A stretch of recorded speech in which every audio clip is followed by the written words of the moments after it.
चलो लिखते हैं, सवाल लिखो। कल जो मैंने कराया था कितने लोगों ने जाके घर में करे भी होंगे? बस। और कितने लोगों को सवाल आपने जो है सभी कुछ बनाए तो उसमें बन गए? ये भी बस चेक कर ले रजिस्टर, कितना सवाल बनाए आपने।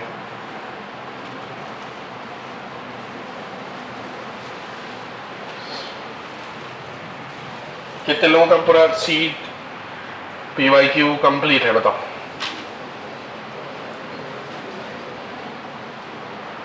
परसों बोला था ना बनाने के लिए आपको, तो कल बोला था।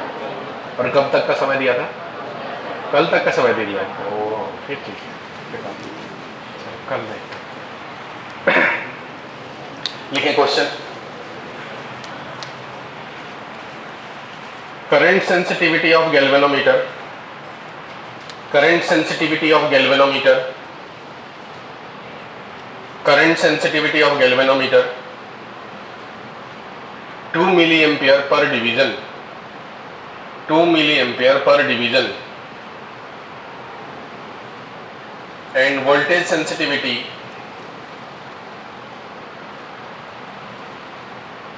and voltage sensitivity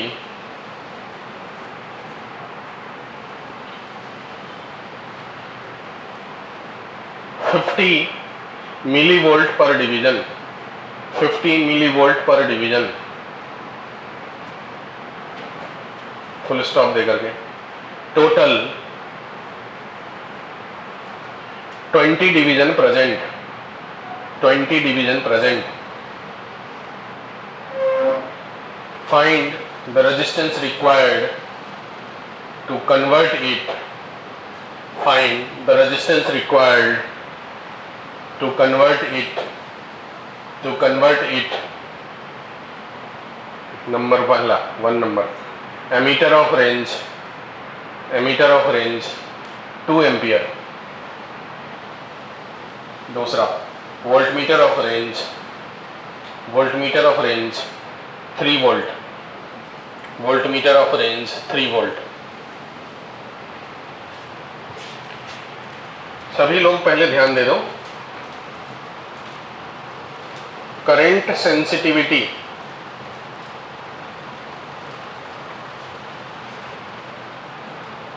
का अगर यूनिट एम्पियर पर डिवीजन है और वोल्टेज सेंसिटिविटी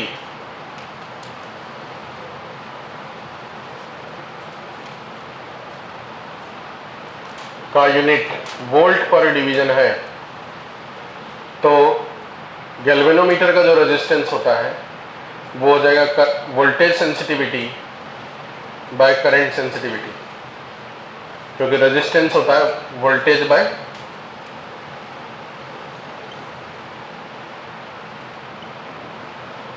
वोल्टेज सेंसिटिविटी और ये है करंट सेंसिटिविटी। लेकिन कभी कभी सवाल में यूनिट इसका उल्टा दे दे, ये यूनिट ना दे करके करंट का सेंसिटिविटी देता है डिवीजन पर एम्पियर और वोल्टेज का देता है डिवीजन पर वोल्ट। वोल्ट लिख रहा हूँ मैं, मिली वोल्ट भी हो सकता है। अगर ऐसी यूनिट हो तो यही का फॉर्मूला हो जाता है current sensitivity by voltage sensitivity. तो x बाय y होगा कि y बाय x होगा, ये डिपेंड करता है यूनिट पे। सवाल पढ़ते वक्त यूनिट पर ध्यान रखना, ठीक है। ये बात हो गया कंसेप्ट की। अब आते हैं अपने क्वेश्चन में। हमारा जो सवाल है वो बड़ा ही क्यूट सा है। क्या है बताओ, क्या है क्वेश्चन? कह रहा है कि एक गैल्वेनोमीटर है हमारे पास जिसकी करंट सेंसिटिविटी मतलब x कितना है 2 मिली एम्पियर पर डिवीजन और वोल्टेज सेंसिटिविटी मतलब y कितना है 50 मिली वोल्ट पर डिवीजन। तो यहाँ जो यूनिट है वहाँ डिवीजन नीचे है, इसलिए रेजिस्टेंस ऑफ गैल्वेनोमीटर जो होगा वो निकाल लेते हैं और वो हो जाएगा y by X voltage by current. तो 50/2, ये भी मिली में, वो भी मिली मिली मिली ना मिली 2500। ठीक है, कितना डिफ्लेक्शन है टोटल? टोटल जो है डिवीजन कितना प्रेजेंट है गैल्वेनोमीटर में? 20 डिवीजन प्रेजेंट है।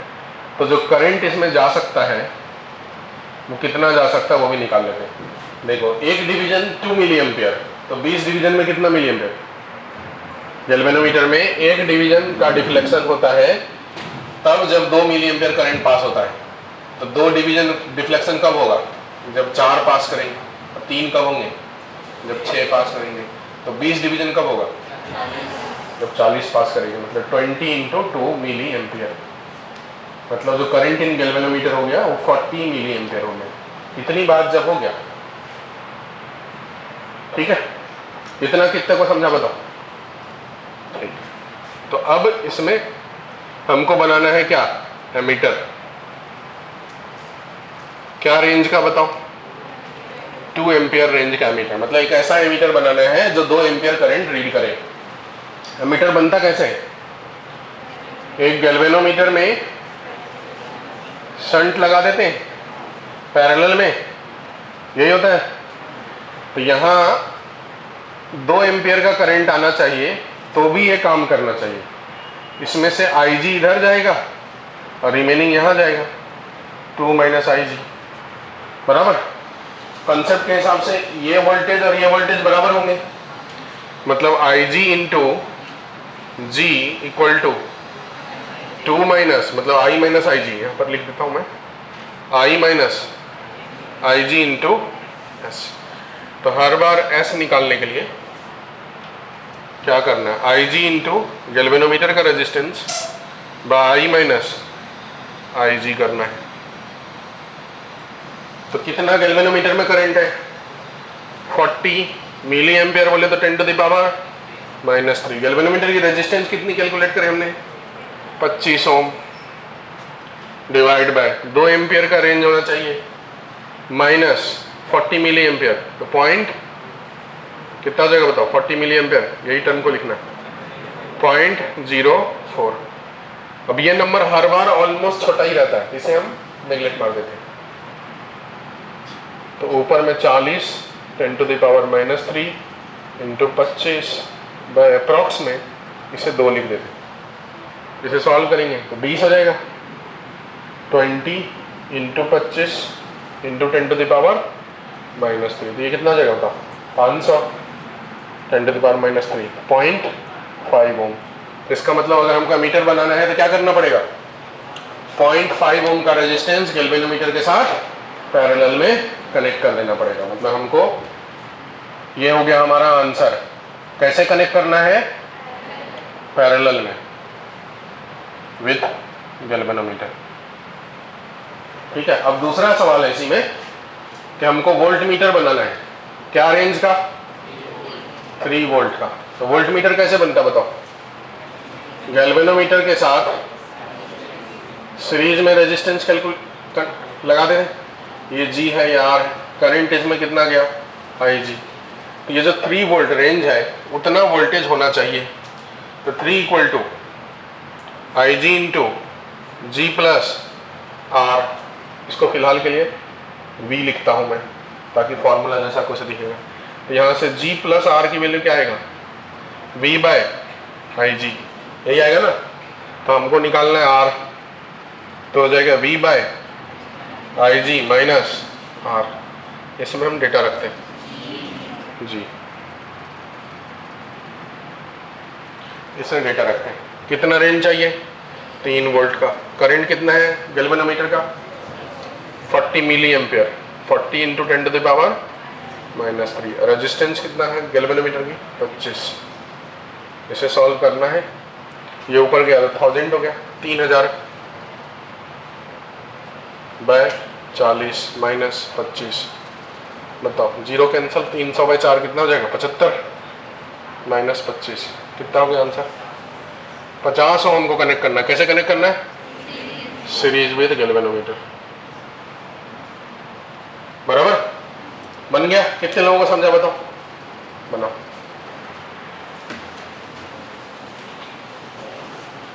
ये ऊपर की बातें आप लिख लेंगे क्योंकि कभी कभी आप अगर सवाल को जल्दी में पढ़ोगे और यूनिट नहीं देखोगे तो फंस जाओगे, सवाल की लगने की जगह आपकी लग जाएगी। अब मैं यहाँ डेटा लिख देता हूँ।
थोड़ा जल्दी जल्दी करना।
एमीटर में जब निकालना है तो शंट इक्वल टू आई जी की वैल्यू कितनी होगी?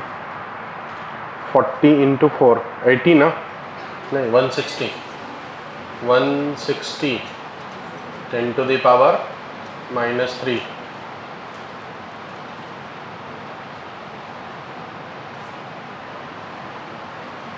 इंटू रेजिस्टेंस हो जाएगा 20/5, 4 नहीं 5/3।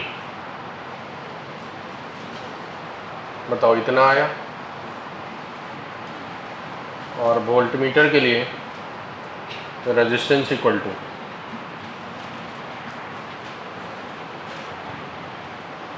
V1 बाय क्या IG की वैल्यू 160 10⁻³ माइनस रेजिस्टेंस 5, बराबर। इसमें शंट इक्वल टू IG की वैल्यू कितनी होगी? 20 into 2 into 30, 60 milli, resistance 15 by 1। और वोल्ट मीटर में R equal to 4/60 into 10⁻³ minus 15।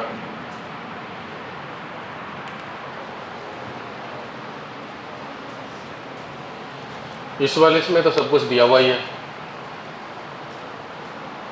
Ammeter बनाना है तो शंट की वैल्यू बताओ।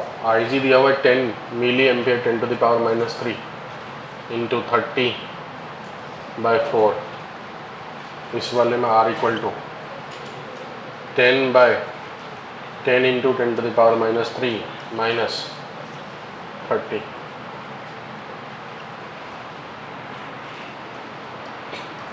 इस वाले में S equal to 20 milliampere 10⁻³ into 20/3 और R equal to 5/20 into 10⁻³ minus 20। और इस वाले केस में यूनिट उल्टा है, इसलिए क्या हो जाएगा? करंट बाय वोल्टेज X/Y, तो 40/5 8 ओम।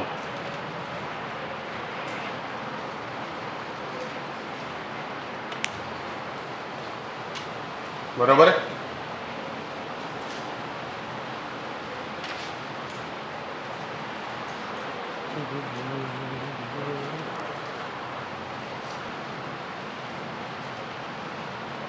कितने लोगों को समझ गया और कितने लोगों से कम 2 बन गए? ठीक, अगला सवाल लिखो।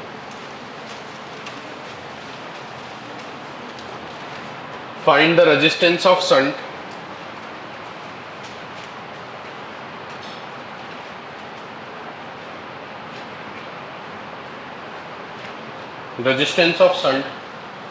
if 10% of current passes through galvanometer of resistance 99 ohm, passing through galvanometer 10%, percent को भी परसेंट में नहीं लिखना है, सब सिंबल में लिखना है। 10% of current through galvanometer have resistance 99 ohm. Also find resistance of ammeter.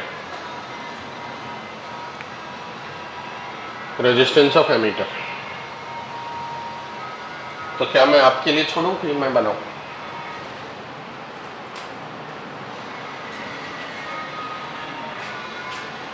Correct galvanometer है जिसकी रेजिस्टेंस 99 ओम है। शंट की बात किया तो पैरेलल में ही होगा ना। वो कह रहा है कितना होगा ये बताओ। अगर यहाँ 10% करंट पास हो रहा है तो जो करंट आ रहा है उसका 10% पास हो रहा है, मतलब 90% कहाँ से पास हो रहा होगा?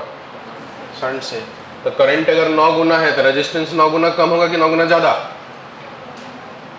हाँ, यहाँ करंट 90% है, मतलब 9 टाइम्स ज़्यादा, तो रेजिस्टेंस 9 टाइम्स, तो 99/9 11 ओम। ठीक है, बस हो गया। और रेजिस्टेंस ऑफ एमीटर तो 99 और 11 पैरेलल में है, बाय 99 प्लस 11, 99 इंटू 11 बाय 110, 9.9 ओम। बना दो।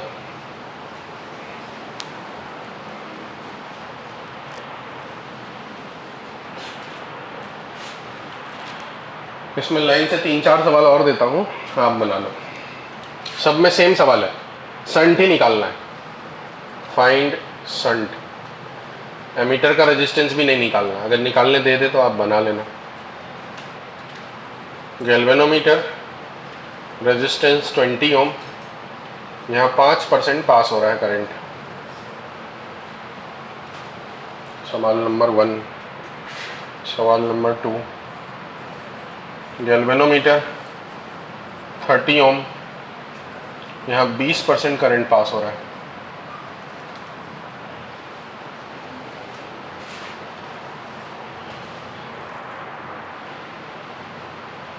गैल्वेनोमीटर रेजिस्टेंस 990 ओम, यहाँ 1% करंट पास हो रहा है।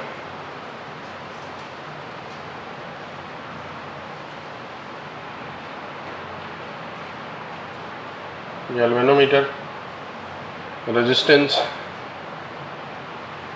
50 ओम, यहाँ 30% पास हो रहा है।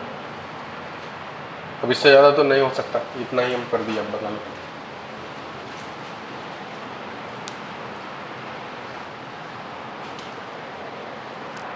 बना दिए। ये 5%, तो ये कितना हो जाएगा? 95%, तो 19 गुना ज़्यादा है, तो 19 गुना कम हो जाएगा, 20/19। यहाँ 20%, तो यहाँ 80%, 4 गुना है, तो 4 टाइम्स कम होगा, 30/4। एकदम सिंपल है, बात पकड़ लिए तो ज़िंदगी में शांति ही शांति है। 99 टाइम्स ज़्यादा तो 99 टाइम्स कम।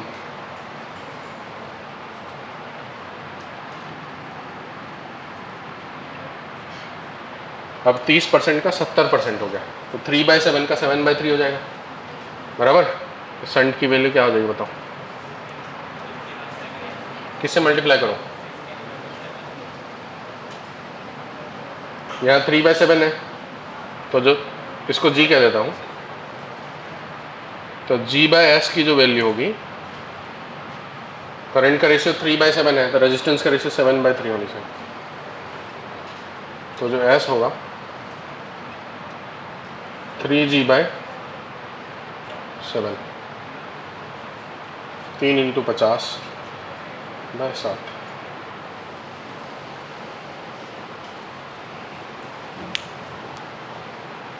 इतनी बात समझ गए? तो galvanometer, ammeter, voltmeter, meter bridge पूरा क्लियर है? कितने लोगों को क्लियर है बताओ? दोनों टाइप के सवाल हो गए, सर्किट वाले भी हो गए, लैंग्वेज वाले भी हो गए, सेंसिटिविटी वाले भी हो गए, परसेंटेज वाले भी हो गए। अगला सवाल नहीं, अगला सवाल नहीं, कंसेप्ट लिख लो। Concept of bulb, concept of bulb.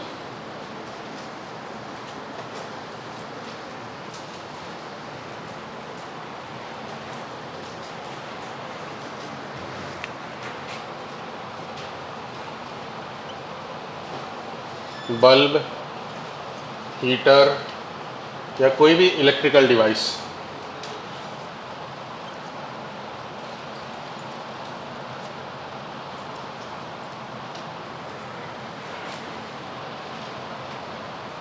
में एक टर्म होता है, उसे कहते हैं पावर रेटिंग। पावर रेटिंग में दो इंफॉर्मेशन गिवन रहता है, पावर का और वोल्टेज का। गिवन रहता है। जैसे कि यहाँ पर बोल दिया 20 वाट का बल्ब है, 200 वोल्ट वोल्टेज पे काम करता है।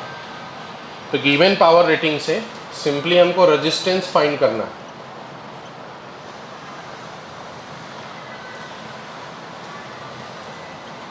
और ये कैसे कैलकुलेट होगा?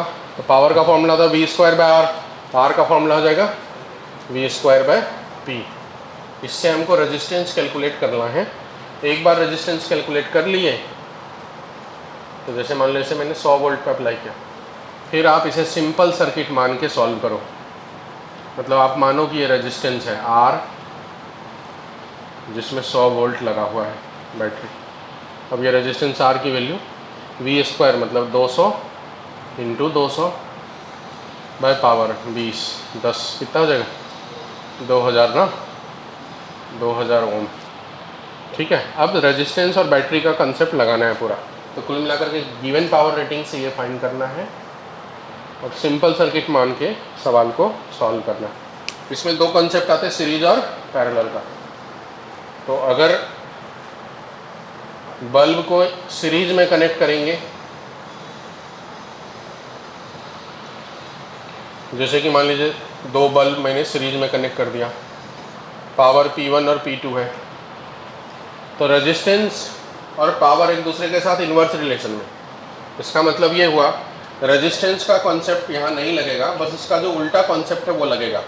मतलब कैपेसिटर वाला कॉन्सेप्ट यहाँ लगने वाला है। तो सीरीज में कैपेसिटर के साथ क्या फॉर्मूला होता था? 1/C equivalent.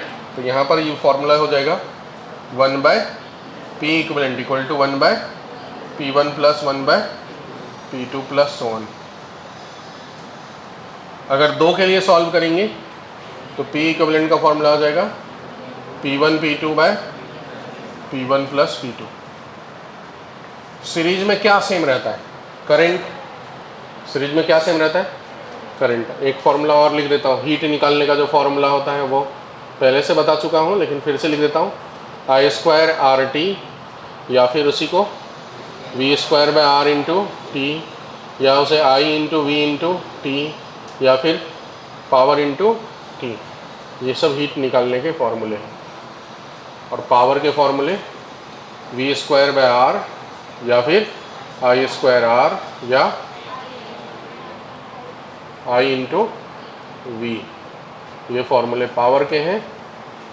1 HP का मतलब होता है 746 वाट, और 1 यूनिट का मतलब होता है 1 किलोवाट आवर, और ये होता है 3.6 इंटू 10⁻6 जूल।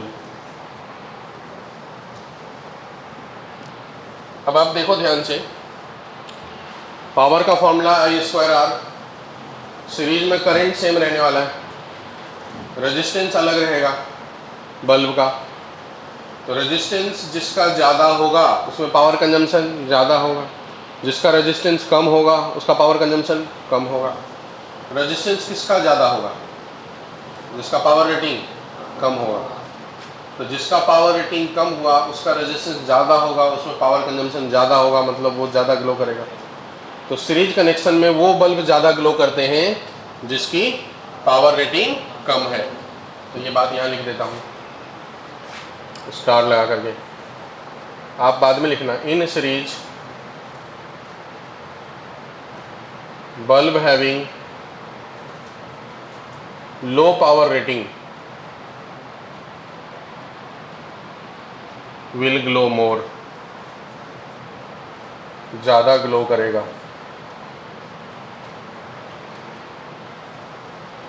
एग्जाम्पल यहीं पर साथ में चिपका देते हैं। मान लो हमने 3 बल्ब कनेक्ट कर दिए 100 वोल्ट से, ये है 5 वाट, ये है 10 वाट और ये है 20 वाट। तो सबसे ज़्यादा ग्लो कौन करेगा? 5 वाट वाले बल्ब सबसे ज़्यादा ग्लो करेंगे। तो ये मोस्ट, और सबसे कम ग्लो कौन करेंगे? 20 वाट वाले। ये लिस्ट बराबर। ये बस सीरीज का कॉन्सेप्ट। अगर बल्ब को हम पैरेलल में कनेक्ट करें,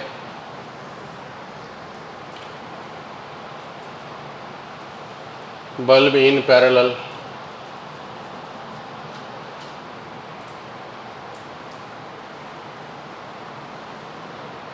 तो कैपेसिटर के साथ होता था जैसा वैसा होने वाला है, तो पी इक्विवेलेंट की वैल्यू क्या हो जाएगी, P1 प्लस P2। बताओ पैरेलल में क्या सेम होता है, करंट या वोल्टेज, वोल्टेज सेम होता है, तो पावर का फॉर्मूला इससे यूज करेंगे V²/R से, तो V सेम है, तो जिसका रेजिस्टेंस ज़्यादा उसका पावर कंजम्पशन कम, और जिसका रेजिस्टेंस कम उसका पावर कंजम्पशन ज़्यादा। तो देखो जिसकी पावर रेटिंग ज़्यादा होगी उसकी रेजिस्टेंस, और जिसकी रेजिस्टेंस कम होगी उसका पावर कंजम्पशन ज़्यादा होगा। तो ज़्यादा पावर रेटिंग ज़्यादा ग्लो करेगा और कम पावर रेटिंग कम ग्लो करेगा। तो पैरेलल का जो लाइन होगा ये in parallel bulb having more power rating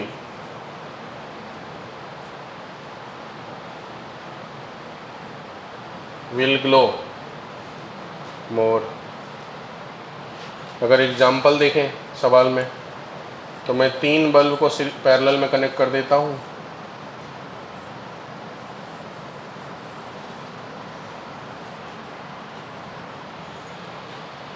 मान लो ये 10 वाट है, ये 20 वाट है और ये 30 वाट है। आप ही बताओ सबसे ज़्यादा ग्लो कौन करेगा, 30 वाट वाले, और सबसे कम कौन करेंगे, तो 10 वाट वाले लिस्ट ग्लो करेंगे और 30 वाट वाले मोस्ट ग्लो करेंगे। बराबर, इतनी बात सबको समझ गया, चलो लिख लो।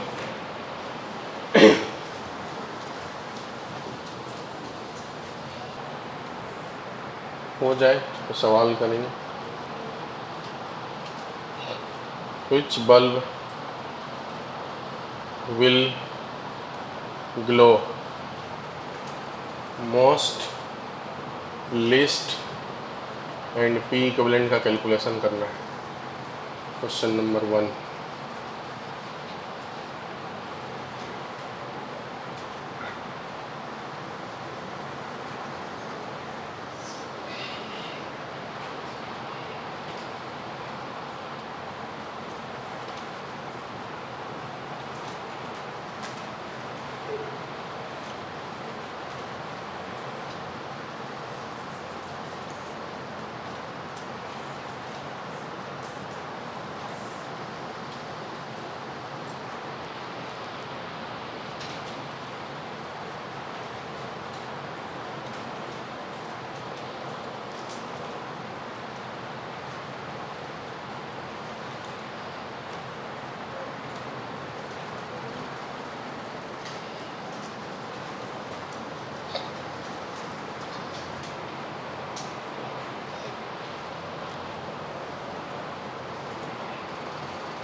हो गया क्या?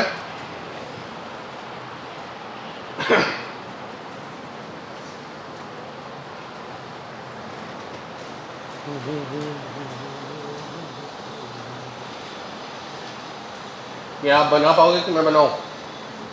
ये पैरेलल है, 20 + 10 23 50 हो गए। 50 और 10 में दोनों सीरीज है, तो 50 ज़्यादा ग्लो करेगा कि 10? 10 ज़्यादा ग्लो करेगा। तो ये हुआ मोस्ट। अब इस दोनों में 20 और 30 पैरेलल है, तो इस दोनों में ज़्यादा ग्लो कौन करेगा? तो कम कौन करेगा? ये हुआ लिस्ट।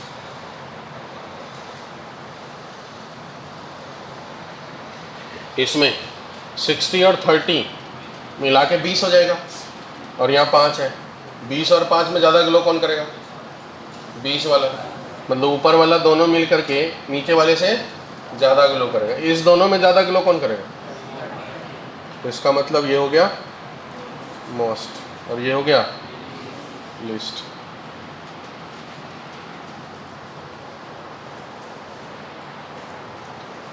अब ये तीनों मिलकर के कितना हो जाएगा? 60। 60 से ज़्यादा ग्लो कौन करेगा?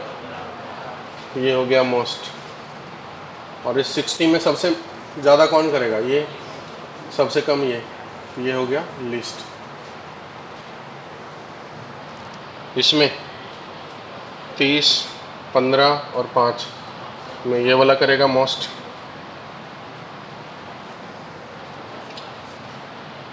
ये करेगा लिस्ट। इस दोनों में भी सबसे कम ये करेगा। पावर इक्विवेलेंट निकाल पाओगे? इसका पावर इक्विवेलेंट 20 और 30 50 सीरीज है 10 के साथ 50/6। इसका पावर इक्विवेलेंट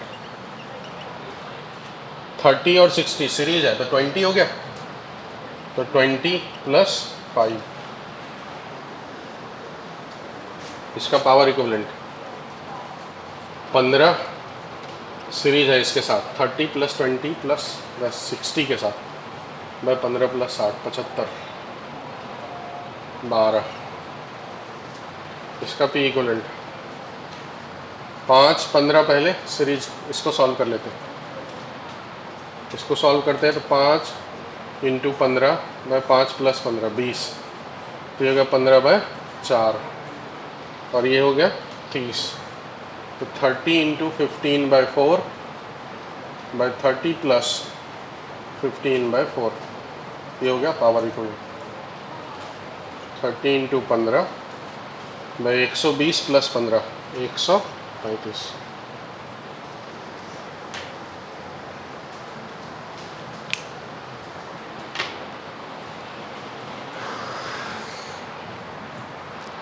तो ये हो गए बल्ब के कंसेप्ट। कितने लोगों को समझा बल्ब का कंसेप्ट बताओ तो? आगे सवाल आएगा, ऐसा ही सवाल दिखता है, बन जाएगा अगर दिखेगा तो।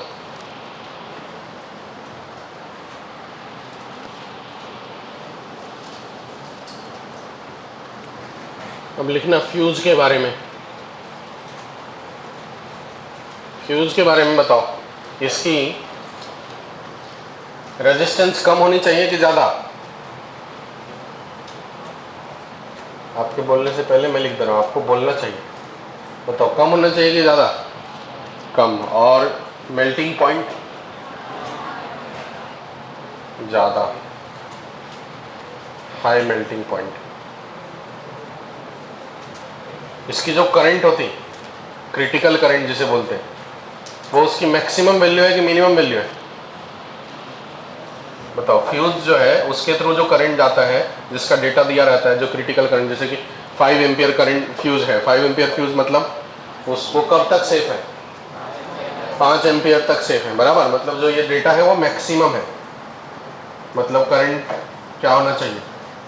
लेस देन जो क्रिटिकल है वो, ठीक है, उससे कम होना चाहिए फॉर सेफ के लिए।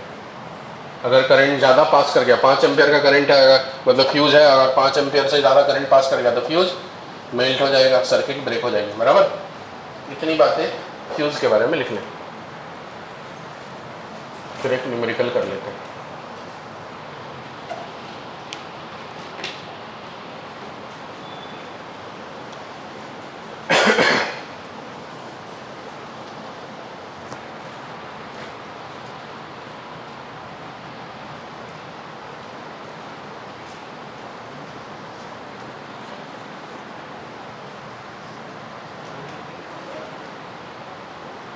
मेल्टिंग पॉइंट लो होनी चाहिए।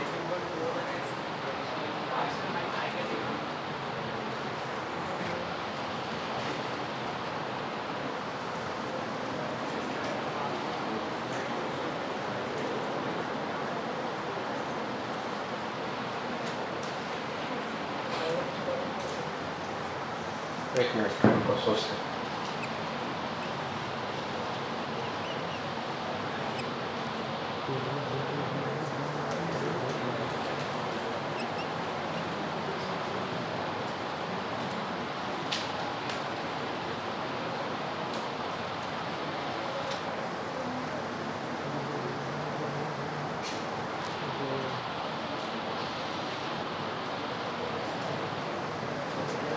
लो क्यों होना चाहिए वैसे?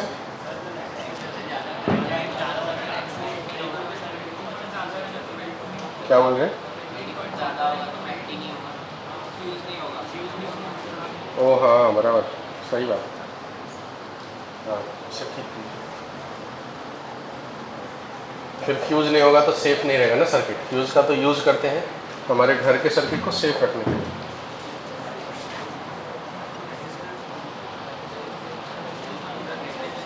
रेजिस्टेंस हाई होनी चाहिए, ये भी उल्टा हो गया। हाँ बराबर है। फ्यूज़ यूज़ करते हैं हम लोग टू सेव, क्या बोलते हैं, इलेक्ट्रिकल सर्किट या electrical device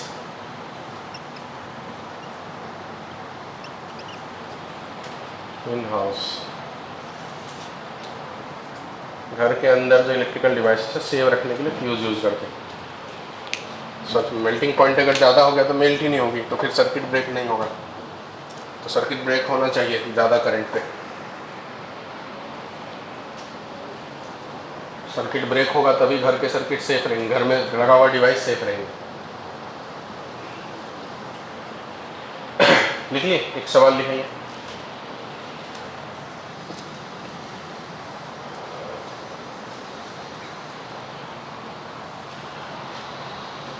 at ampere fuse withstand power 1.2 watt, find its resistance। 8 ampere fuse withstand power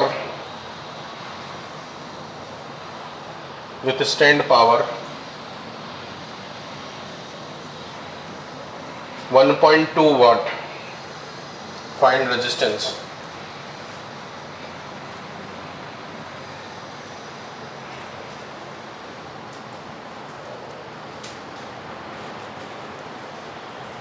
बताओ। 8 एम्पियर मतलब करंट दिया, पावर का फॉर्मूला आई स्क्वायर आर, तो आर निकालना है तो पी बाय आई स्क्वायर। 1.2 वाट बाय 8 इंटू 8, इतना ओम रेजिस्टेंस है। नेक्स्ट सवाल। An electric kettle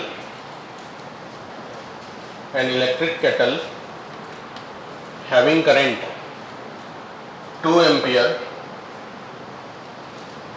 working on 210 volt, find the time required to boil 2 kg water, find the time required to boil 2 kg water from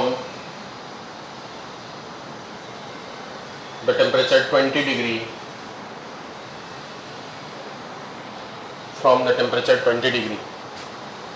अब boil करना है तो boiling temperature कितना होता है 100 डिग्री। इसका मतलब टेम्परेचर को 20 डिग्री से कहाँ पहुँचना है 100 डिग्री पे पहुँचाना है। तो देखो हीट का करंट के हिसाब से फॉर्मूला होता है current into voltage into time, और इलेक्ट्रिकल थर्मल के हिसाब से होता है M into S into delta theta. तो इस दोनों को इक्वल करना है, I into V into T equal to M into S into delta theta. यहाँ से हमको टाइम निकालना है, तो ये हो जाएगा M into S into delta theta by current into voltage. अब स्पेसिफिक हीट ऑफ वाटर मैं यहाँ लिख देता हूँ। स्पेसिफिक हीट ऑफ वाटर होता है 1 कैलोरी पर ग्राम पर केल्विन, या फिर इसी को 4200 जूल पर केजी पर केल्विन कहते हैं। ठीक है, अब ये यूज़ करना है हमको यहाँ पर। तो मास कितना है सवाल में? 2 किलो। ऐसा यूनिट में हम यूज़ करते थे 2 ही यूज़ कर लेते हैं, 2 kg इंटू स्पेसिफिक हीट ऐसा यूनिट में 4200। डेल्टा थीटा टेम्परेचर डिफरेंस 20 से 100, तो 100 माइनस 20 बाय कितना करंट वाला है केटल हमारे पास? 2 एम्पियर। और कितना वोल्टेज पे काम करता है? 210 वोल्ट पे काम करता है। बस निकाल दो, इतना सेकंड होने वाला। आप इसको फॉर्मूला के रूप में लिख लेना, कभी यूज हो सकते हैं।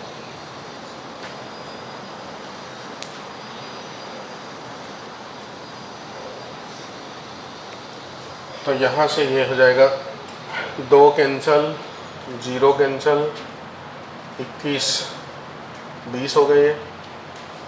20 इंटू 80 1600 सेकेंड, मिनट में कन्वर्ट करेंगे तो 1600 बाय 60,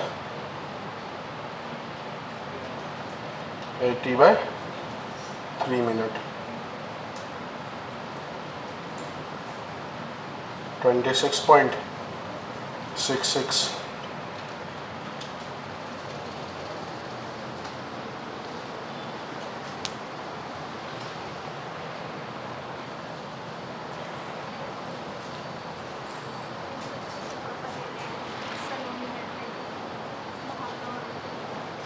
बोलिए।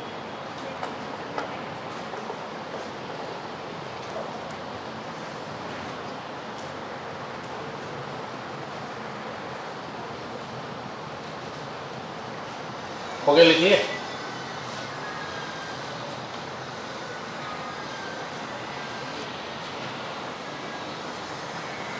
अगला सवाल लिखो। Next question.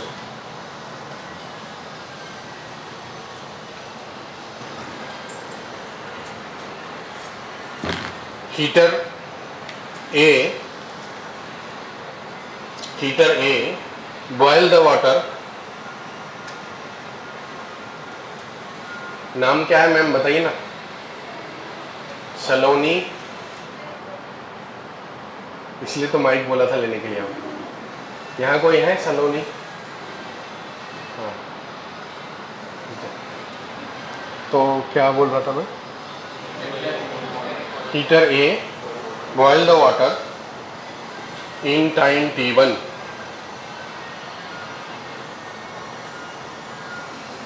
फुल स्टॉप लेके।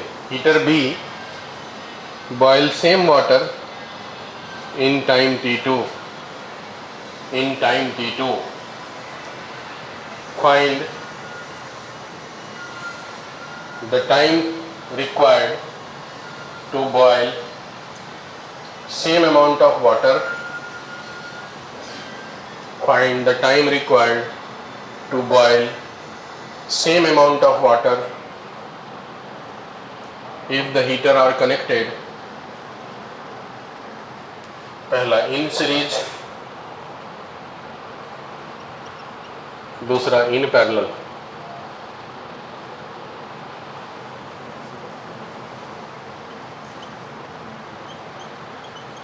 तो जब सीरीज में कनेक्ट करते हैं तो ज़्यादा समय लगता है,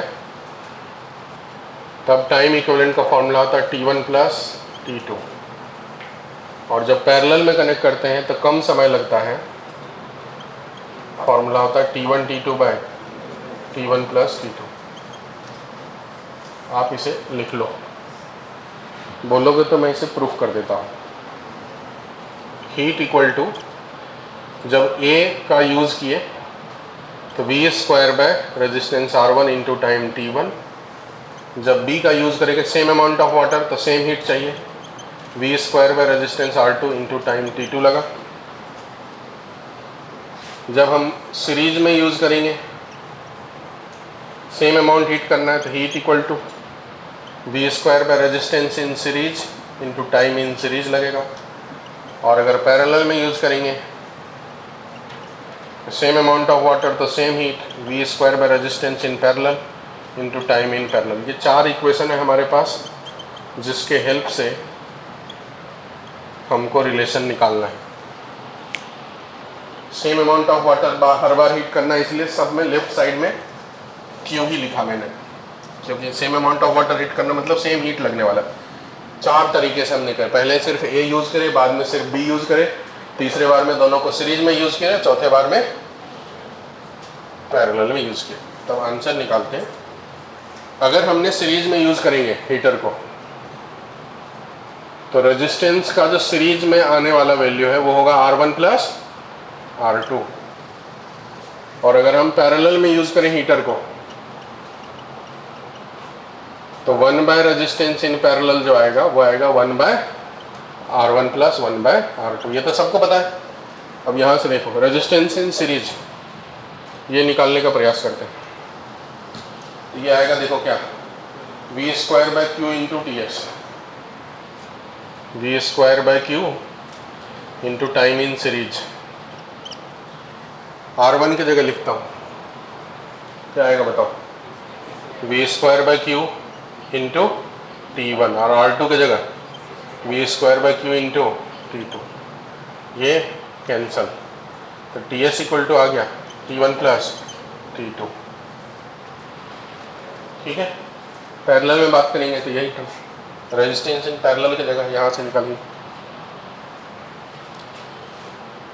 तो V square by Q into time in parallel, V square by Q into time in series T1, V square by Q into time T2।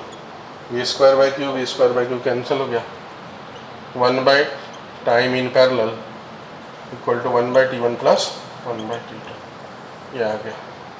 अब इतना आप करने का समय रहेगा तो ओके, नहीं तो आप इतनी बातें बस लिख लो।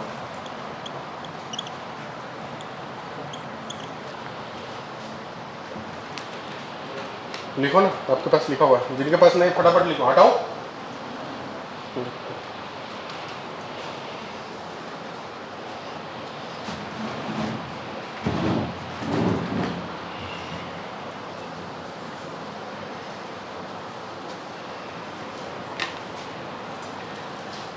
दो डेटाबेस सवाल दे देता हूं।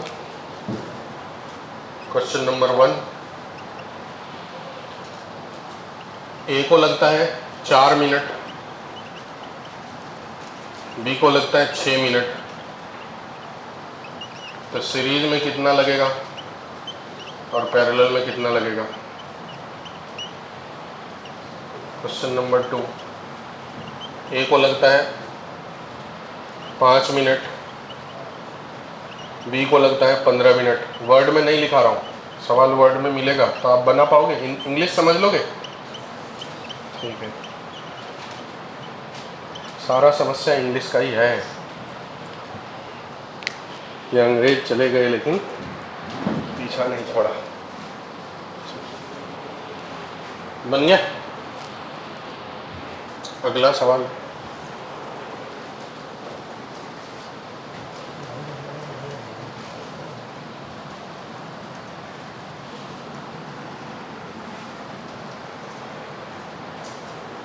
इसके आंसर सीरीज वाले में 10 मिनट, पैरेलल वाले में 2.4 मिनट, सीरीज वाले में 20 मिनट, पैरेलल वाले में 7.5, 3.75।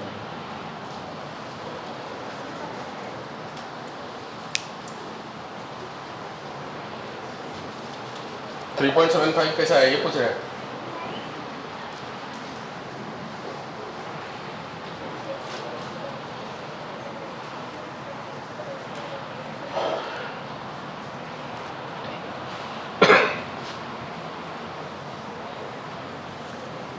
बोले नेक्स्ट लिखो, if two wire having same dimension, resistivity ρ1 and ρ2, conductivity σ1 and σ2, two wire having same dimension having same dimension, resistivity rho 1 and rho 2 and conductivity sigma 1 and sigma 2 are connected in parallel and in series. In parallel and in series, then equivalent conductivity and resistivity will be. Equivalent conductivity and resistivity will be. किसी को पहले से याद है तो लिखो answer, नहीं है तो मैं बताता हूँ। दो वायर को अगर सीरीज में सेम डायमेंशन मतलब एरिया और लेंथ सेम है, सीरीज में कनेक्ट कर दिए,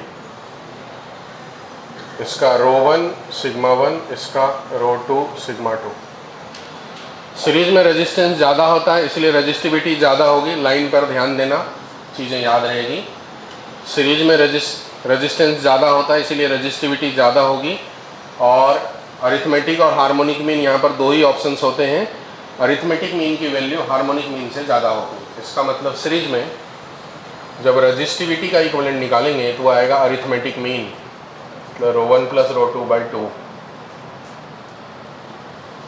तो इसका मतलब कंडक्टिविटी होगा हार्मोनिक मीन। तो sigma equivalent 2 sigma 1 sigma 2 by sigma 1 plus sigma 2। ये है हार्मोनिक मीन, ये है अरिथमेटिक मीन। अलग अलग डेटा पे अरिथमेटिक मीन बड़ा निकलता है सॉल्व करने से और हार्मोनिक मीन छोटा निकलता है। और चूँकि सीरीज में रेजिस्टेंस ज़्यादा होता है इसलिए रेजिस्टिविटी ज़्यादा होगी। सीरीज में रेजिस्टेंस ज़्यादा होता है इसलिए रेजिस्टिविटी भी ज़्यादा होगी, इसलिए रेजिस्टिविटी का केस में हमने अरिथमेटिक मीन यूज़ करें। अगर इतनी बातें आपको याद रह जाएगा तो आपको ये फॉर्मूला याद रहेगा, अदरवाइज फॉर्मूला याद नहीं रहेगा। पैरेलल में इसका उल्टा करना है। पैरेलल में हमने अगर लगाए तो रेजिस्टिविटी यहाँ पर अरिथमेटिक मीन है तो पैरेलल में हार्मोनिक मीन हो जाएगा। 2 रो 1 रो 2 बाय रो 1 प्लस रो 2। और कंडक्टिविटी यहाँ पर हार्मोनिक मीन है तो यहाँ पर कंडक्टिविटी अरिथमेटिक मीन हो जाएगा। ये अरिथमेटिक मीन, ये हार्मोनिक मीन बना।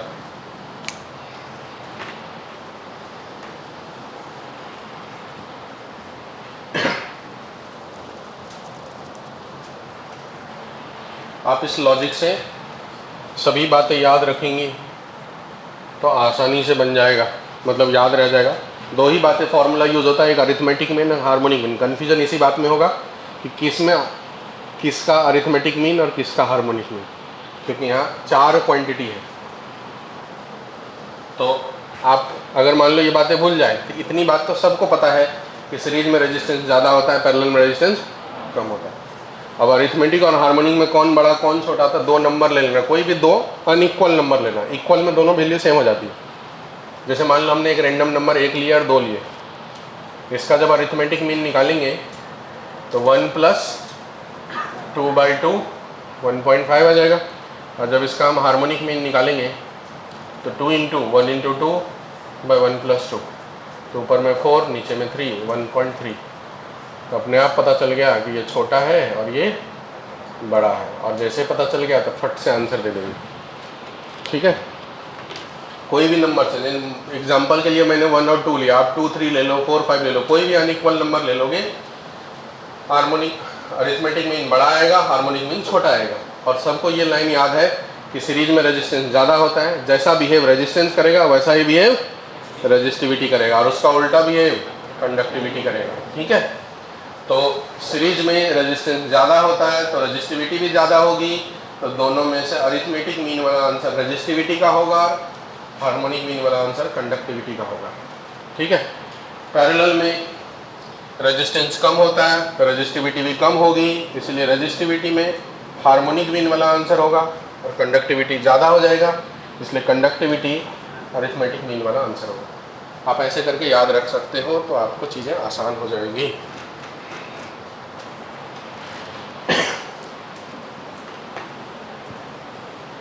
हो गया लिख करके? हटाऊं मैं इसे? नेक्स्ट बात है, अगला सवाल लिखो है, wire of resistance 12 ohm, a wire of resistance 12 ohm used to form a circular ring as shown in figure, used to form circular ring as shown in figure.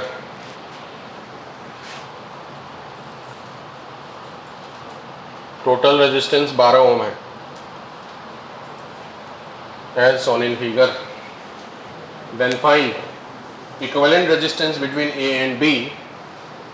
Then find equivalent resistance between A and B. If पहला सवाल theta की value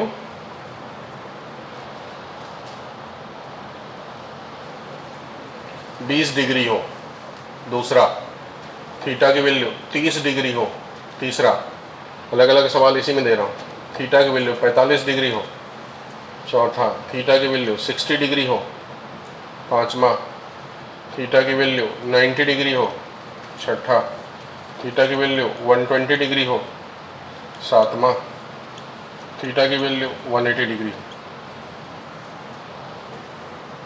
ये सब case में RAB का answer क्या होगा बताना है।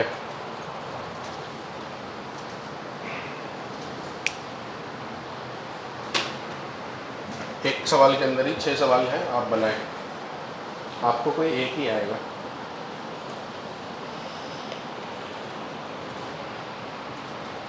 देखो मैं एक बनाता हूं ताकि आप सब बनाओ।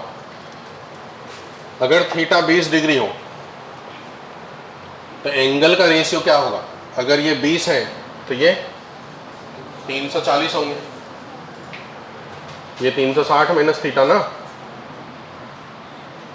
तो एंगल का रेशियो 20 और 340, 20:340, 1:17, मतलब रेजिस्टेंस भी यही होगा। 18 हिस्सों में बांट दो, 12 ओम को 18 हिस्सों में बांट दो।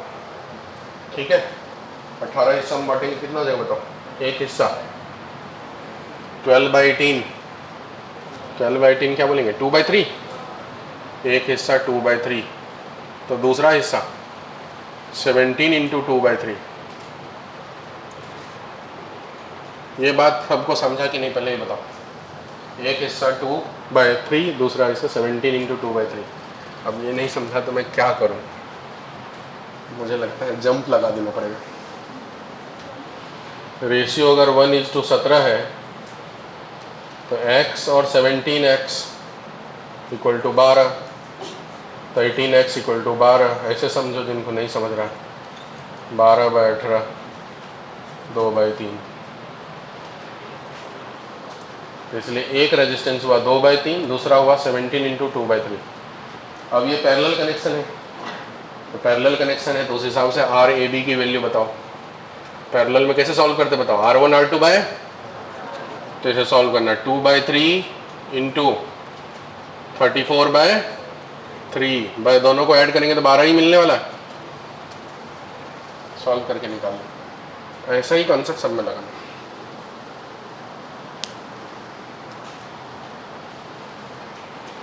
देखो 30 डिग्री तो एंगल का रेशियो क्या हो जाएगा? उधर 30, इधर 330, तो 1:11। तो रेजिस्टेंस भी ये जगह 12 को 12 हिस्से में बांटने हैं, तो 1 और 11 हो जाएगा। तो RAB 1 इंटू 11 बाई 1 प्लस 11,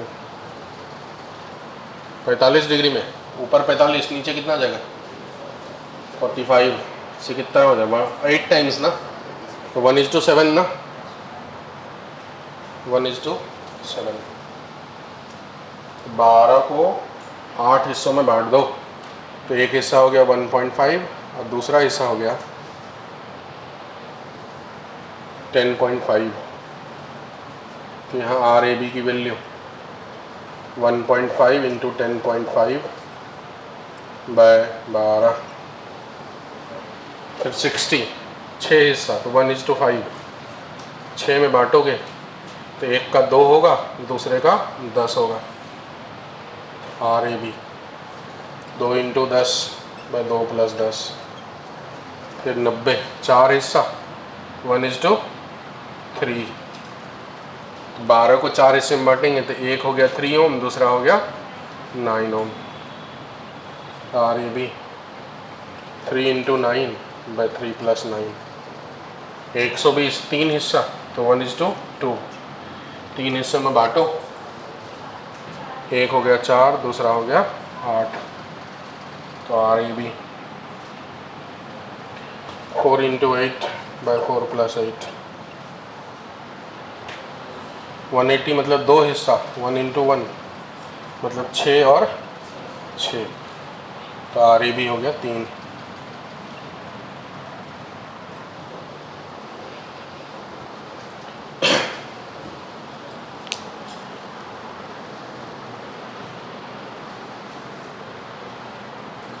इसी सवाल का दूसरा पार्ट, टोटल रेजिस्टेंस 12 ओम है। ये नीट में पूछा है वैसे, ये A और B, ये पार्ट का लेंथ L1, ये पार्ट का लेंथ L2। कहा find L1 by L2 if RAB की वैल्यू 8/3।